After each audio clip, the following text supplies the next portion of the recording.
मणिपुर बीते 80 दिनों से हेडलाइंस में है, यानी सुर्खियों में बना हुआ है। मेतई और कुकी समुदायों के बीच विवाद इतना बढ़ गया कि राज्य में हिंसा भड़क गई। इसे लेकर संसद में भी लगातार हंगामा हो रहा है। मणिपुर में मेतई और कुकी समुदायों के बीच हिंसा का एक पुराना इतिहास है, यानी हिस्ट्री है।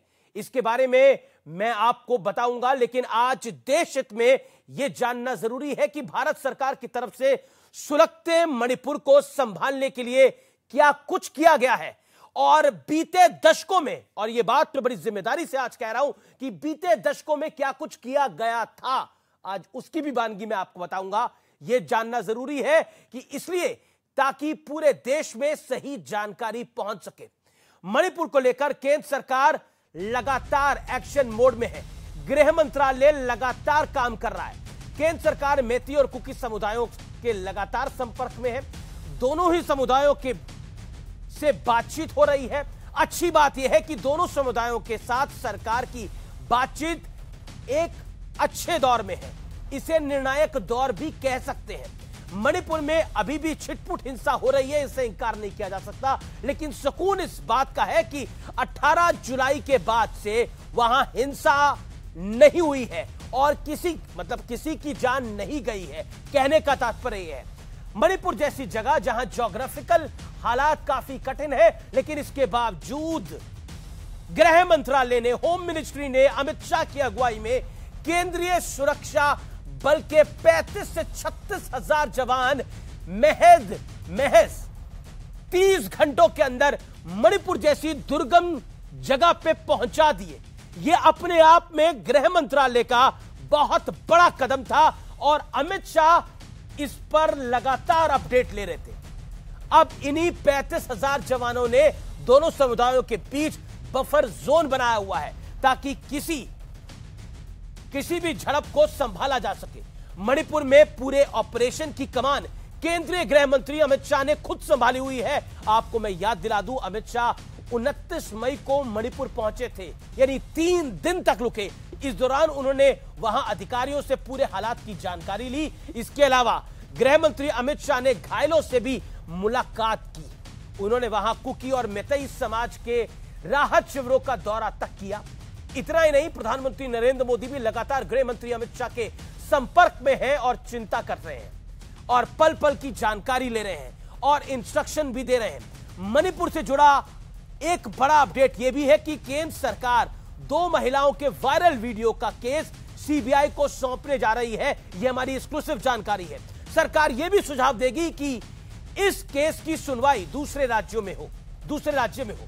जिस व्यक्ति ने यह वीडियो शूट किया है वो पहले ही अरेस्ट हो चुका है, पकड़ा जा चुका है और उसका फोन जब्त कर लिया गया है। यानी जिस फोन से वीडियोग्राफी हुई थी वो फोन इस समय पुलिस के हाथ में है, यानी एजेंसीज के हाथ में है। यह बहुत बड़ी अपडेट है।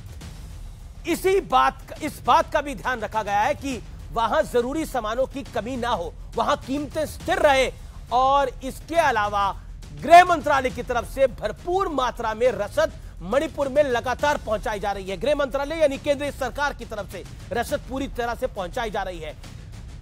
बड़ी संख्या में डॉक्टर्स की उपलब्धता कराई गई है, मणिपुर में बनी हुई है। इसके अलावा म्यांमार से मणिपुर आने वाले लोगों की बायोमेट्रिक डेटा भी तैयार किया जा रहा है। इतना ही नहीं, म्यांमार सीमा पर ताराबंदी का काम बहुत तेजी से चल रहा है, लेकिन वो बहुत बड़ी सीमा है, इसलिए टाइम बहुत लगेगा। अभी तो सर्वे का काम चल रहा है, तो इसलिए इसमें थोड़ा टाइम लगेगा। मणिपुर हिंसा की हिस्ट्री यानी इतिहास बहुत पुराना है। मैं आपको 1993 में लेके चलता हूं, यानी 1993 में लेके चलता हूं। यहां अप्रैल 1993 से दिसंबर 1993 के बीच भी वहां हिंसा हुई थी और बहुत जबरदस्त हिंसा हुई थी। तब तत्कालीन गृह राज्य मंत्री राजेश पायलट 12 अगस्त 1993 को मणिपुर पहुंचे थे। राजेश पायलट मणिपुर में मात्र 3.5 घंटे रुके थे। ये नोट करने वाली बात है व्यूअर्स, 3.5 घंटे रुके थे। इसमें 2 घंटे वो एयरपोर्ट पे ही रुके थे, 1 घंटे उन्होंने लंच किया था और आधा घंटा शायद प्रभावित इलाकों का दौरा किया होगा या किसी और से मुलाकात होगी, इसकी जानकारी हमारे पास नहीं है। और आज की तस्वीर है कि केंद्रीय गृह राज्य मंत्री नित्यानंद राय 25 मई से 17 जून तक मणिपुर में ही रुके। यहां यह समझना भी जरूरी है कि भारत के हर राज्य के हालात बहुत अलग हैं। ठीक वैसे ही मणिपुर की भी अपनी कुछ समस्याएं हैं। वहां समुदायों के बीच विवाद का बड़ा पुराना इतिहास है, इसलिए इस मुद्दे पर बेहद संवेदनशीलता के साथ बात करनी बहुत आवश्यक है।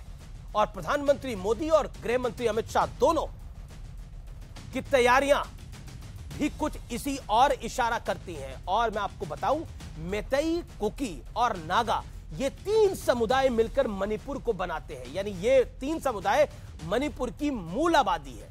इसलिए इन समुदायों के बीच में जो डिस्ट्रस्ट है, जो मिसट्रस्ट है, वो आज का नहीं है, वो बड़ा पुराना है। और इसी वजह से चाहे वो 1993 हो, चाहे वो आज का दौर है, मैं कंपैरिजन नहीं करना चाह रहा, लेकिन फैक्ट्स आपके सामने रख रहा हूं कि आज क्योंकि विपक्ष कह रहा है कि देश के प्रधानमंत्री को बोलना चाहिए, लेकिन जब 1993 में हिंसा हुई थी तो गृह राज्य मंत्री ने जवाब दिया था। और गृह राज्य मंत्री तब राजेश पायलट थे, और राजेश पायलट 3.5 घंटे के भीतर वापस आ गए थे। देश के गृह मंत्री अमित शाह लगभग 3 दिन वहां बिता के आए हैं। तो कुल मिलाकर यह जानने और समझने की आज आवश्यकता है कि मणिपुर जो है वो कहानी कोई आज की नहीं है, वो कहानी बहुत पुरानी है। लेकिन उस पर एफर्ट्स क्या हो रहे हैं, उस पे इंतजाम क्या किए गए हैं, लोगों को रसद समय पर पहुंचे, लोगों को की स्कूलिंग में कोई दिक्कत ना आए, उनकी न्याय प्रणाली में कोई दिक्कत ना आए, इस सब की चिंता करी गई है। शायद ये जानकारियां आप तक कोई नहीं पहुंचाएगा, इसलिए आज मणिपुर पर हमने ये एक्सक्लूसिव रिपोर्ट आपको दिखाने का प्रयास किया है। और वक्त हो गया एक ब्रेक का, जल्द होंगे हाजिर, कहीं मत जाइए।